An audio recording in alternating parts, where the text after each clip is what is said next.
안녕하세요. 오늘도 사연살롱을 찾아주셔서 감사합니다. 환갑을 앞둔 여성이에요. 저는 7년 전에 외동딸을 사고로 잃었어요. 남편 없이 혼자 키운 딸이라서 제 목숨보다 더 귀하게 여기던 아이였기에 상실감과 슬픔은 이루 말할 수 없었어요. 딸아이는 고등학교 동창과 결혼해 2살짜리 딸을 두고 있었는데 그 어린 딸을 두고 눈을 감으려니 얼마나 가슴이 찢어졌을까요. 그 생각에 저는 한동안은 자다가도 일어나 먹먹한 가슴을 주먹으로 치곤 했답니다. 그런데 세상에 그렇게 금슬이 좋았던 사위가 내 딸 앞으로 나온 거액의 보험금을 받자마자 딸 자식도 장모한테 내던지고 홀랑 도망을 쳤지 뭡니까. 세상에 믿을 놈 하나 없다고 하지만 그래도 믿었던 사위였기에 배신감은 이루 말할 수가 없었어요.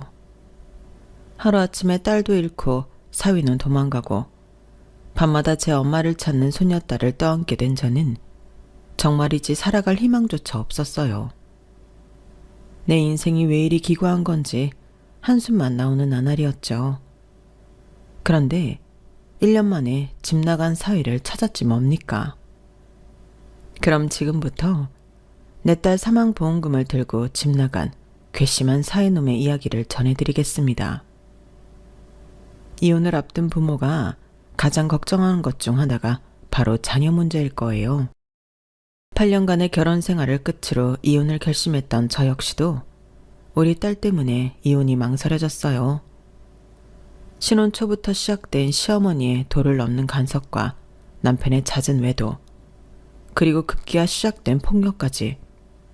이혼 사유는 처음부터 차고 넘쳤지만 딸아이를 생각해 이혼만은 않으려고 노력했어요. 내가 잘하면 달라질 거야. 주문을 외우듯 스스로를 다독여가며 버티는 시간이었어요. 지금 생각해보면 신혼여행에서 돌아와 시댁에 인사를 드리러 갔을 때부터 이 결혼이 잘못됐다는 걸 깨닫고 있었는지도 모르겠네요. 신혼여행지에서 사온 시부모님과 시누이, 시동생 선물을 꺼내자마자 어머님이 대뜸 이러시더라고요. 이거 누구 돈으로 샀니? 딱히 누구 돈이라고 할 거 없이 신혼여행 경비로 산 거라서 잠시 머뭇거렸더니 어머님이 깊은 한숨을 쉬시며 그러시는 거예요. 야, 내가 진작부터 말하고 싶지만 꾹 참고 있었다만 너 돈 쓰는 거 보니 오늘은 확실히 짚고 넘어가야겠다. 난 말이다. 내 아들이 고생고생해서 번 돈을 네가 펑펑 쓰고 사는 꼴은 절대 못 본다. 듣자 하니 너 다니던 직장도 그만뒀다며? 아니, 한창 젊을 때 열심히 일해서 돈 모을 생각을 해야지. 어떻게 결혼하자마자 일 그만두고 집구석에서 빤빤히 놀 생각을 하니? 내 아들이 네 물주니? 네 부모라도 돼? 왜 내가 금지어겨 키운 아들 등골 빼먹을 생각을 하느냐고. 네가 정 그렇게 일하기 싫다면 내 집에 와서 밥 타고 청소라도 해. 그러면 매달 파출부일당은 줄 테니까. 설마 이 정도도 못하겠다고 하지는 않겠지? 사실 제가 직장을 그만둔 건 제 뜻이 아니었어요. 제가 혼전 임신을 하기도 했고 남편이 제가 일하는 걸 반대했기 때문이거든요. 요즘은 혼수로 손주를 임신해 간다는 말이 있을 정도로 혼전 임신이 그리 큰 문제가 아니지만 저 때만 해도 남사스럽고 창피한 일이라고 여겨지는 행동이었어요. 그래서 친정 부모님과 시댁에 비밀로 했던 건데 이런 오해가 생기니 더는 입 다물고 있을 수가 없더라고요. 그래서 남편을 시켜 말씀드리게 했는데 그걸 들으신 시어머님이 불같이 화를 내시는 거예요. 어디서 이런 근본도 없는 걸 데려온 거야? 아니, 결혼도 안 한 여자가 몸을 얼마나 함부로 굴렸으면 결혼도 하기 전에 임신을 해? 네 친정에서는 이걸 알고도 나한테 이런 방구도 안 했던 거니? 딸 자식 교육을 이따위로 시켜놓고도 사과 한마디 않고 어쩜 그렇게 뻔뻔하게 굴 수가 있느냐고. 내가 이런 꼴 보자고 지금까지 기를 쓰고 산 거니? 아유, 내 팔자야. 며느리 하나 잘못 들여서 이게 무슨 개망신이야. 혼전 임신을 한 건 죄송하지만 그렇다고 애를 저 혼자 낳는 건 아니잖아요. 그런데 모든 흉은 제 몫이었어요. 제가 몸을 해프게 굴린 탓이고 제가 정도관념이 없는 여자인 거고 제가 시무모 알기를 개떡같이 안 탓이었죠. 그런데 말이죠. 이런 일방적인 결론을 내리는 시어머니보다 더 미운 사람이 있었어요. 그건 바로 혼전 임신의 공범인 제 남편이었어요. 제가 동정녀 마리아도 아니고 혼자 스스로 임신을 한 건 아니잖아요. 남편이 일조했으니 생긴 일이니까요. 그런데 어쩌면 그렇게 이기적으로 자기만 쏙 빠져나가는지 정말 세상에 믿을 놈 하나 없다는 생각이 들더라고요.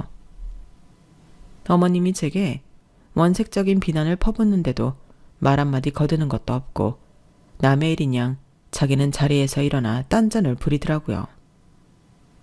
그때 그 인간의 실체를 알아봤어야 하는 건데 멍청하게 그런 인간과 수년을 살았네요. 아무튼 그날 이후로 시어머니는 수시로 저희 신혼집에 드나들었어요. 집에 오셔서는 현관에 들어서자마자 신발장을 열어 젖히고는 혹시라도 낯선 놈 신발은 없는지 검사를 하시더군요. 집안에 들어오셔도 온 집안을 살피시며 코를 킁킁거리며 냄새를 맡아댔어요. 아니, 냄새를 맡으면 당신 아들 냄새인지 딴 놈 냄새인지 알 수 있는 건가요? 그런데도 저 보란듯이 매번 그러시더라고요. 그리고는 꼭 이렇게 못을 박았어요. 자고로 몸 함부로 내돌리는 여자는 패가망신의 지름길인 거다. 네 뱃속의 일을 생각한다면 네 스스로 행동거지를 제대로 하고 살아. 나중에 자식까지 남의 손가락질 받게 하지 말고. 매번 도가 넘치게 저를 환영년 취급을 하는 통에 어머님의 한마디 한마디가 제게는 비수가 되어 꽂혔어요. 그렇게 참고 참다가 한 번에 터져버린 건 출산 후 우리 딸아이 100일 때였어요. 어머님이 굳이 100일상을 차려야 한다고 하셔서 아직은 온전치 않은 몸으로 장까지 받아가 상을 차렸는데 친정 부모님까지 모인 자리에서 어머님이 또다시 저를 몸 함부로 굴리는 여자 취급을 하지 뭐해요. 저희 아빠는 얼굴이 금방이라도 터질 것처럼 발갛게 달아올랐고 엄마는 입술을 꽉 깨문 채 참고 계셨어요. 그런데도 끝까지 했던 말을 몇 번이나 거듭하며 제 흉을 보시길래 참다 못한 제가 소리를 질러버렸어요. 제발 그만 좀 하세요. 제가 밖에서 외간 남자랑 몸을 굴리다 왔나요? 어머님 아들이랑 합의하에 어머님 손녀 가진 것 뿐이라고요. 혼전 임신이라 못마땅하신 건 이해하겠지만 저 혼자 애를 만든 것도 아닌데 환양년 취급 좀 그만하시라고요. 그리고 당신은 왜 입 꼭 다물고 남의 집 일 보듯 하는 거야? 싫다는 나 끌고 가서 애 갖게 한 거 당신이잖아. 어차피 결혼할 사이니까 까칠하게 굴지 말라고 날 다그친 거 당신 아니냐고. 그런데 왜 나 혼자 뒷감당을 해야 돼? 왜 나만 몸 함부로 굴리는 년 취급을 받아야 하냐고. 애는 나 혼자 만들었어? 우리 민영이 나 혼자 만드느냐고. 그러자 어머님이 득달같이 달려들었어요. 너 지금 어디서 큰 소리냐?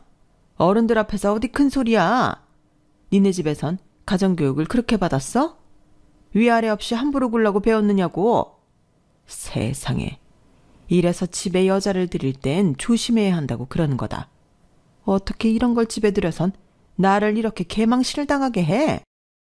어머님, 그 말 당장 사과하세요. 저랑 이희가 같이 벌인 일인데 왜 제 부모님 탓만 하세요? 그렇게 따지면 이희도 가정교육 제대로 못 받아서 몸뚱이 함부로 굴려 혼전 임신시킨 거니까 그 부모인 어머님도 똑같이 욕먹어야 하는 게 맞잖아요. 안 그래요? 뭐? 이게 정말? 그께 어머님은 상을 뒤엎고 난동을 부리셨어요. 시누이와 시동생이 말려봤지만 어머님은 멈출 생각이 없었어요.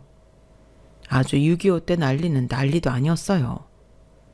결국 친정아버지께서 나서서 상황을 진정시키셨어요. 어떻게 했냐고요?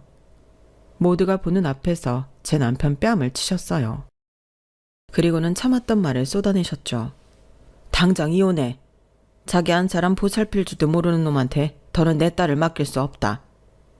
내 딸을 환양년 소리까지 듣게 하는 놈이라면 더 두고 볼 것도 없어.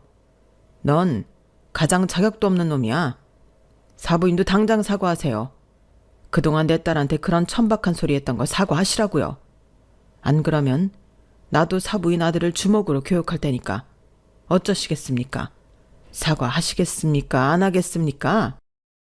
시어머니는 두 눈에서 불이 뿜어져 나오는 친정 아버지를 보시고는 그제야 겁이 나셨는지 두 손을 부들부들 떨며 제게 사과하셨어요. 남편도 다시는 이런 일이 없도록 자신이 가장으로서 처신을 잘하겠다고 싹싹 빈 후에야 친정 아버지를 진정시킬 수 있었어요. 아버지 덕분에 신혼여행에서 돌아온 순간부터 지옥 같은 시간을 보냈던 저는 그제야 한숨을 돌릴 수 있었어요. 하지만 재벌은 남주나요? 시어머니는 기가 막히게도 다른 이유들을 찾아가며 여전히 저를 괴롭히셨지만 그래도 신혼 때 했던 거에 비하면 아무것도 아니라서 대충 참고 넘기곤 했어요. 그런데 문제는 시어머니가 아니라 제 남편이었어요. 연애를 할 때를 빼고는 제게 선물을 했던 적이 없는 남편이 언제부턴가 출장을 갔다 올 때면 향수나 립스틱이나 스카프 등을 선물로 사오더라고요. 해가 서쪽에서 뜰 일이네? 당신 요즘 무슨 일 있어요? 왜 안 하던 짓을 하고 그래요? 그러자 남편은 뜨끔한 표정으로 발끈했어요. 하여간에 여편애라곤 해줘도 뭐라 그러네. 아 싫으면 관둬. 앞으로는 안 해주면 되잖아. 누가 싫대요. 난 그저 당신이 평소에 안 하던 거라니까 무슨 일이 있나 해서 그런 거죠. 화 풀어요 여보. 내가 미안해요. 선물을 받으니 기분은 좋았지만 이상하게 뭔가 찜찜했어요. 그래서 친구한테 그 얘기를 했더니 대뜸 그러더라고요. 네 남편 요새 출장도 잦고 주말에도 약속 있다고 밖으로 나가고 그러지 않니? 옷에도 신경 쓰고 안 뿌리던 향수도 뿌리고 말이야. 네가 그걸 어떻게 알았어? 혹시 밖에서 우리 남편 본 적 있어? 그러자 친구는 한숨을 푹 쉬더니 봐서 알겠니? 얘 명화야. 내 말 잘 들어. 암만 해도 네 남편 바람난 것 같다. 내가 그냥 하는 말이 아니야. 몇 년 전에 우리 집 양반 여자 생겼을 때 그때 딱 니네 남편 같았어. 평생 안 하던 선물을 왜 하겠니? 지들이 밖에 나가서 딴짓거리 하는 게 찔려서 그런 거야. 내 말 못 믿겠으면 언제 시간 내서 네 남편 뒤 밟아봐. 내 말이 맞는지 틀린지 알 테니까. 친구 말을 들을 때만 해도 우리 남편이 뭐 지네 남편 같은 줄 알아? 하는 생각을 했어요. 아무리 생각해도 우리 남편은 밖에서 여자 만나고 다닐 정도로 까진 사람은 아니라고 생각했거든요. 그런데 설마 했던 사실이 돼버리고 만 거예요. 출장 갔다 돌아온 남편이 욕실에 씻으러 들어갔는데 벗어놓은 속옷을 보니 처음 보는 팬티를 벗어놨더라고요. 그런 브랜드 팬티는 처음 보는 거라서 내가 사지 않은 게 확실했어요. 남편한테 따져 물었더니 사우나 갔다가 속옷에서 냄새가 나길래 하나 사 입었어. 그게 뭐 잘못이야? 당신 집에서 살림은 안 하고 엉뚱한 생각만 하고 있는 거 아니야? 가장이 힘들게 일하고 왔으면 집에서라도 편하게 쉬게 해줘야지. 왜 엄한 사람을 잡으려 들어?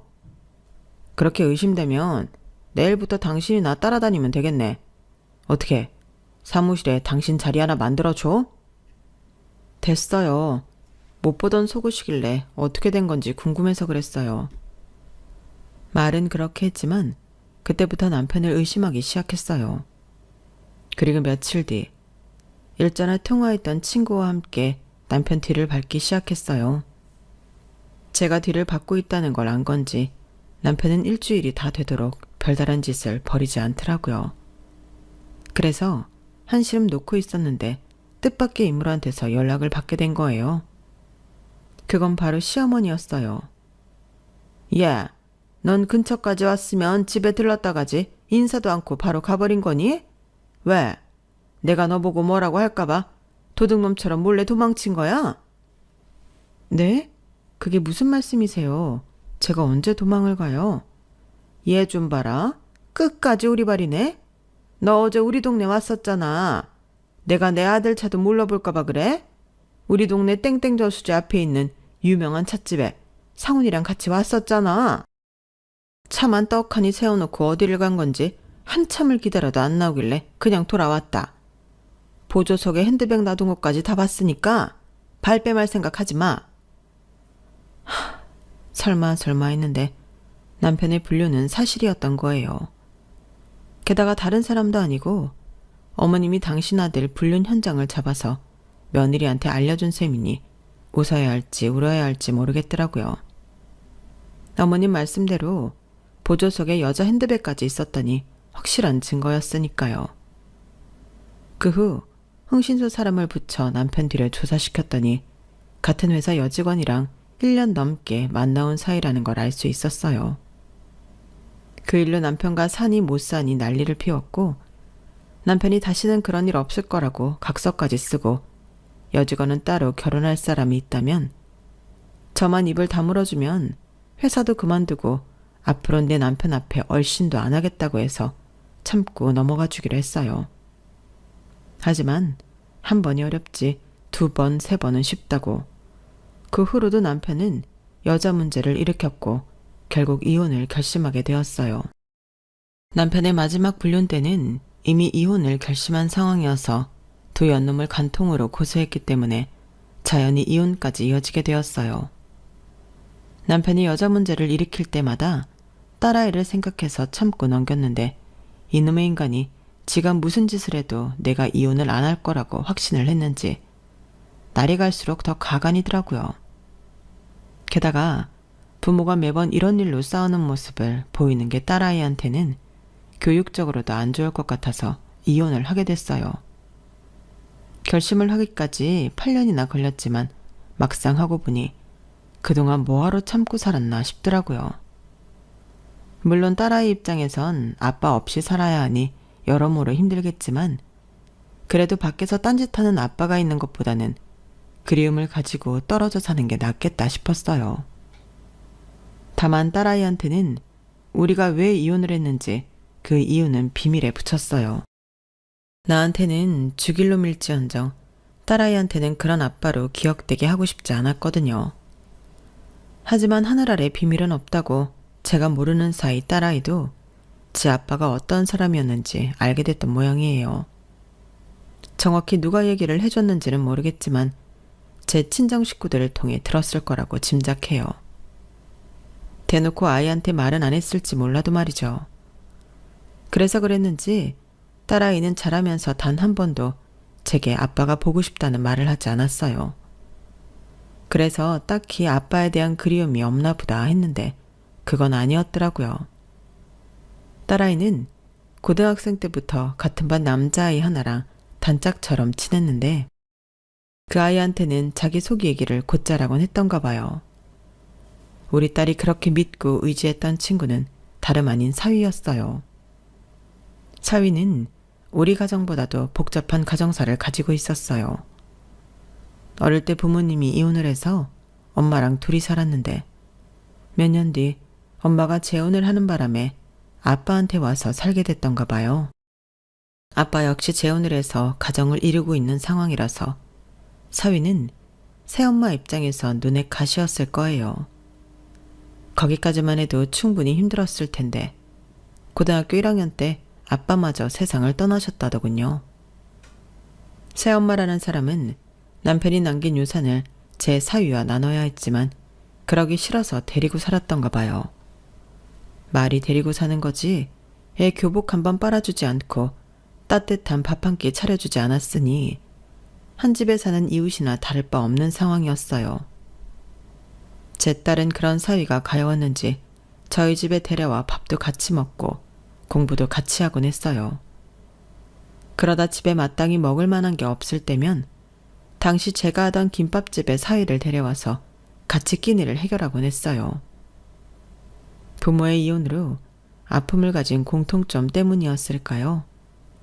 딸아이와 사위는 이성 친구임에도 불구하고 자신의 속 이야기를 터놓는 사이이기도 했어요. 딸아이가 고등학교 2학년 말쯤에 전과 다르게 굉장히 신경질적으로 변한 적이 있었는데 그때 걱정하는 제게 사위가 그러더라고요.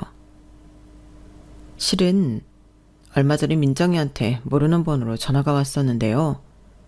민정이 아버님이랑 재혼하신 분인데 민정이 아버님이 위독하시다고 문병 좀 와줄 수 없냐고 그랬나 봐요. 딸아이 입장에선 오랜만에 연락된 아빠가 생사를 넘나들 정도로 위독하다고 하니 안 가볼 수가 없었던가 봐요. 하지만 병문안을 가자니 괜히 엄마를 배신하는 것 같아서 미안하고 안 가자니 마음에 걸리고 그랬나 보더라고요. 아주머니, 제가 말했다고는 하지 말아주세요. 민정이 딴에는 저를 믿고 한 얘기일 텐데 제가 아주머니께 말한 걸 알면 앞으로 저한테도 마음을 닫을지도 모르거든요. 제가 욕을 먹는 건 괜찮은데 앞으로 민정이가 아무한테도 속 얘기를 안 하고 혼자 끙끙 앓게 될까봐 그게 겁이 나서요. 사위의 마지막 말에 남편이 위중하다는 사실보다 더 많이 놀랐어요. 그저 어린애라고 생각해왔는데 속이 참 깊은 애라는 생각이 들었거든요. 그래서 우리 딸이 사위한테만큼은 속을 털어놓고 지내는 게 아닌가 하는 생각도 들었어요. 그래서 수소문 끝에 남편이 입원한 병원을 알아내서 딸아이를 데리고 병문안을 갔어요. 그런데 세상에 이놈의 인간이 끝까지 인간 같지 않은 짓을 하지 뭐예요. 글쎄 제 딸한테 간이식을 해달라고 그러는 거예요. 민정아, 아빠 좀 살려다오. 우리 딸이, 그러니까 민정이 네 동생이 이제 겨우 7살이야. 아빠가 이렇게 죽으면 그 어린 게 아빠도 없이 살아야 되잖아. 동생을 생각해서라도 네가 아빠 좀 살려다오. 그 말에 머리를 둔기로 맞은 것처럼 딩 하더라고요. 아니, 어떻게 아빠라는 작자가 미성년자인 자기 딸한테 간을 달라는 소리를 해요? 그것도 재혼해서 낳은 자식을 위해 살아야 한다고 하면서요. 그래서 단칼에 거절하려고 했는데 딸아이가 먼저 말을 꺼내더라고요. 내가 왜 그래야 돼요? 아빠는 내가 그 나이 때 나를 위해 뭘 하셨는데요? 엄마 가슴에 못 박으면서 여자들이랑 바람핀 거밖에 더 있어요?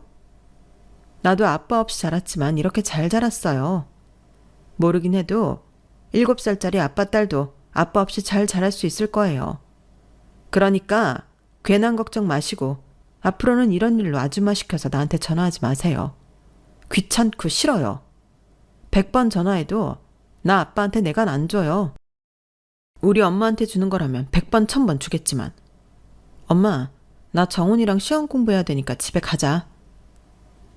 제 아빠의 부탁을 똑부러지게 거절하는 딸을 보니 저보다 낫다 싶더군요. 그 후로 남편이 이식수술을 받았는지 아닌지는 들은 바가 없어서 잘 모르겠어요. 다만 그 일 이후 딸아이는 제 아빠에 대한 그리움이 싹 가신 것 같았어요. 고등학교 3학년 내내 껌딱지처럼 딱 붙어 다니던 딸아이와 사위는 대학도 같은 학교에 들어갔고 제 딸과 사위가 2년 차이로 취업을 한 후에는 자기들끼리 얘기가 끝났는지 결혼식을 올리겠다고 그러더라고요. 사위는 새엄마한테 자기 몫으로 받은 아버지 유산으로 전셋집을 장만했고 딸아이는 2년간 직장 생활을 해서 모은 돈으로 혼수를 장만했어요. 제가 해준 거라고는 결혼식 비용을 보태준 정도였어요. 둘이서 어찌나 야무지게 준비를 했는지 요즘 애들은 머리도 좋고 자기들 인생도 제대로 계획해서 사는구나 싶었어요. 결혼하고 이듬해 제 딸은 자기랑 사이를 반반 닮은 예쁜 딸을 낳았어요. 애가 애를 낳았다는 생각에 어찌나 울컥하던지 이제 엄마가 된 딸을 보면 속으로 많이 울었어요. 기특하고 고맙고 그랬거든요. 비록 부족한 엄마였지만 자식을 키워 결혼도 시키고 소녀딸까지 보고 나니 이제 내 할 일은 다 했구나 싶더라고요. 이제 힘든 시간도 다 갔으니 행복할 일만 남았다 생각했죠. 그런데 인생이 그렇게 녹록지 않더라고요. 예쁜 딸도 낳았고 이제 남편과 함께 알콩달콩 예쁜 가정을 이루고 살 일만 남은 줄 알았던 딸아이가 2년 뒤 사고로 세상을 떠난 거예요. 출장 간다고 손녀딸을 제게 맡기고 갔는데 그게 마지막이 될 줄 누가 알았겠어요. 사고 나기 불과 몇 시간 전까지도 엄마가 해준 김치찌개 먹고 싶다고 7시쯤 집에 도착할 테니 김치찌개 좀 해달라고 그랬는데 그렇게 허망하게 갈 줄이야. 남은 가족들도 그렇지만 한창 예쁜 짓을 하는 딸을 두고 황천길을 건너는 딸아이 마음은 얼마나 찢어지게 아팠겠어요. 그 생각을 하니 더 가슴이 미어져서 눈물이 멈추지 않았어요. 사위는 장례 기간 내내 먹지도 않고 잠도 안 자고 빈소에 앉아 제 딸아이 영정을 바라보고 있었어요. 어린 손녀는 제 엄마가 세상을 떠났는데도 아무것도 모른 채 제 아빠 품에 안겨 평소처럼 빵긋빵긋 웃더라고요. 그 모습을 보니 더 마음이 찢어지는 것 같았어요. 딸아이를 보내고 한동안 식음을 전폐한 채 가게도 직원한테 맡기고 집에 있었어요. 사위가 출근을 해야 해서 소녀딸을 돌봐야 했기에 억지로 침대에서 몸을 일으키기는 했지만 절반쯤은 정신을 놓고 사는 기분이었어요. 그나마 소녀딸을 돌봐야 한다는 책임이 아니었다면 모든 걸 다 놓아버렸을지도 모르겠네요. 자다 일어나면 엄마를 찾으며 우는 소녀딸을 보면서 내가 정신을 차려야 이 어린 걸 제대로 키울 수 있다고 마음을 다잡곤 했지만 밤이 되면 딸을 잃은 상실감에 컴컴한 심연 속으로 몸도 마음도 가라앉는 기분이었어요. 꿈에서도 딸아이 이름을 부르짖으며 온종일 헤매고 꿈에서 깨어나면 또 하루를 살아내야 하는 나날이 이어졌어요. 그런데 말라 비틀어진 풀포기 같던 일상을 깨우는 일이 벌어진 거예요. 믿었던 사위가 느닷없이 찾아와 손녀딸을 제게 떠넘기곤 이러는 거예요. 장모님, 저도 제 인생 살아야겠어요. 한창 젊은 나이에 죽은 여자 붙들고 살 수는 없는 거잖아요. 그러니까 예림이는 장모님이 맡아 키워주세요. 엄마가 없으면 외할머니라도 키워주셔야죠. 안 그래요? 참, 양육비로 1억 통장에 넣어드렸으니까 앞으로 저한테 연락은 안 하셨으면 합니다. 뭐 하셔도 안 받을 테지만요. 그 사람 집은 오후에 이삿짐센터에서 가져다 줄 겁니다. 그럼 안녕히 계세요. 아니 이보게, 그게 지금 무슨 소린가? 자네 지금 새 인생 살겠다고 자식까지 버리고 가겠다는 거야? 아니 세상에, 이게 도대체 무슨 경우인가? 이서방! 이서방! 사위는 자기 할 말만 하고는 뒤도 안 돌아보고 도망치듯 가버렸어요. 제 팔에 안긴 손녀딸은 제 아빠를 부르며 자지러지게 울어댔지만 사위는 끝내 돌아오지 않았어요. 도대체 뭐가 어떻게 된 건지 모르겠더라고요. 내막을 알게 된 건 며칠 뒤 보험 설계사를 통해서 그간 있었던 일을 전해 듣고서였어요. 사위가 며칠 전에 제 딸아이 앞으로 나온 거액의 사망보험금을 수령해 갔다고 하더라고요. 그러니까 이놈이 돈을 보자 눈이 뒤집혀서 자식도 버리고 새 인생 살겠다고 떠난 거였어요. 살던 집도 이미 정리했고 가전제품이며 가구는 업체에 맡겨 처분했더라고요. 손녀딸 물건과 딸아이 물건은 따로 박스 몇 개에 담아 업체 사람들이 전해주고 갔어요. 딸아이를 잃은 슬픔이 가시기도 전에 사위한테 뒤통수를 맞자 그제야 정신이 바짝 들었어요. 하긴 믿었던 남편놈도 나를 배신했는데 사위놈이라고 못할까? 어쩌면 내 인생의 남자들은 하나같이 이렇게 이기적인 놈들 뿐이지. 하도 분하고 화가 나서 이가 박박 갈렸어요.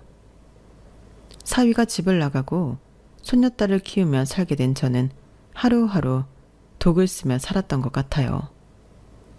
밥도 맛으로 먹는 게 아니라 어떻게든 오래 살아서 내 손녀 곁에 오래 있어줘야 한다는 사명감으로 먹었고 한 푼이라도 더 벌어서 손녀 손이 쥐어줘야 한다는 생각에 돈을 급급하지 않던 성격도 조금씩 변해갔어요. 그렇게 1년이 어떻게 지나갔는지 모르게 후딱 흘러갔고 어느 정도 새로운 생활에 적응해가기 시작했어요. 그런데 하필 그때 찢어 죽여도 시원찮은 사위 소식을 듣게 된 거예요. 저와는 여고 동창으로 우리 손녀 돌잔치에도 와주었던 친구가 제 사위를 봤다고 그러더라고요. 그런데 봤다는 장소가 병원이더라고요. 아주 다 죽어가더라고. 살이 얼마나 빠졌는지 나도 하마터면 못 알아볼 뻔했다니까? 명아, 너 정말 몰랐어? 자식도 버리고 가더니 아주 꼴 좋다. 내 남편놈도 그렇고 사위놈도 천벌 받은 게지. 돈도 많으니 죽을 병 아니면 어떻게든 고쳐서 살겠지 뭐. 그놈이 죽든 말든 이제 나도 상관없어. 말은 그렇게 매정하게 했지만 저도 사람인데 어떻게 사위 소식을 듣고 멀쩡할 수가 있겠어요. 그래서 손녀딸을 어린이집에 보내놓고 사위가 입원해 있다는 병원으로 갔어요. 병실에 들어갈 엄두가 안 나서 병실 밖 복도에 서서 안을 살피고 있었는데 누가 제 등을 톡톡 치더라고요. 놀라서 얼른 도망을 치려는데 그 사람이 저를 따라와서 그러는 거예요. 이정원 환자 아는 분 맞으시죠? 혹시 장모님이세요? 그걸 아주머니가 어떻게 아세요? 우리 사위가 내 얘기를 하던가요? 하다뿐인가요? 자랑을 얼마나 하든지 몰라요. 자기한테는 엄마나 다름없는 분이라고 그러더라고요. 제게 말을 건 건 다름 아닌 사위의 간병인이었어요. 간병인을 통해 얘기를 들어보니 지금까지 제가 사위를 오해했던 거더라고요. 딸아이 장례를 치르고 얼마 안 돼서 회사에서 진행했던 건강검진 결과가 나왔는데 위암 판정을 받은 거예요. 도저히 믿을 수가 없어서 병원을 여러 군데 가보았지만 결과는 같았어요. 초기면 몰라도 꽤 진행된 상태라서 병원에서도 비관적인 얘기를 들었던가 봐요.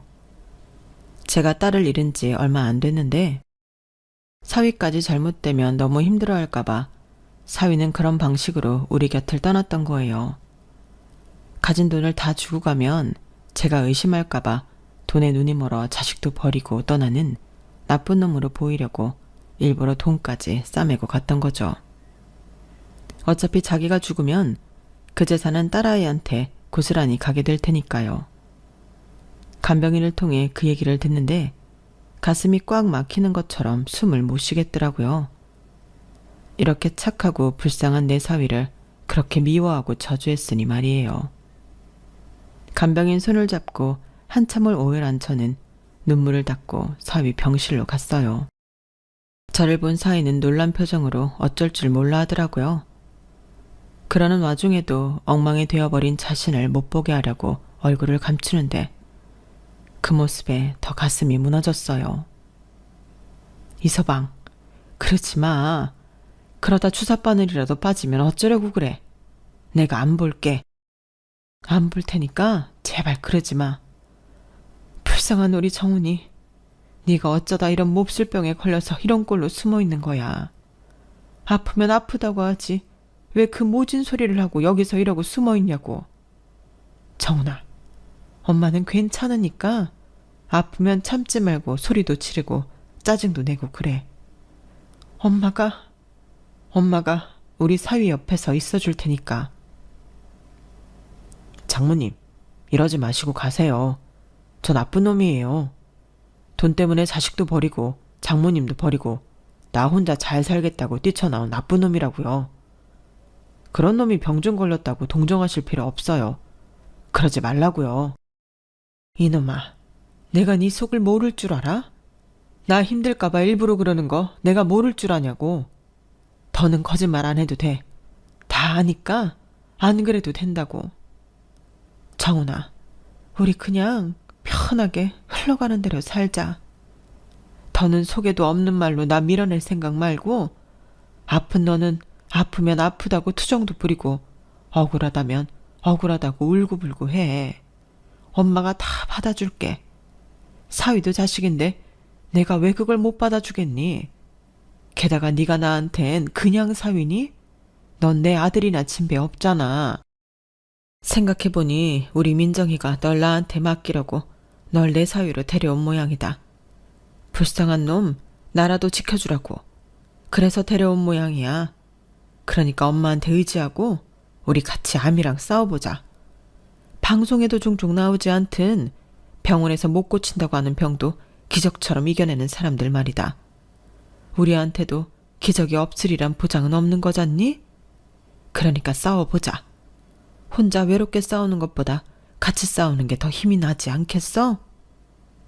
눈에 넣어도 안 아플 우리 예림이 재롱도 보면서 많이 웃고 좋은 생각 많이 하면 지독한 암세포도 제풀에 꺾여 사라질지도 모르잖니? 그러니까 포기하지 말고 우리 같이 싸워보자.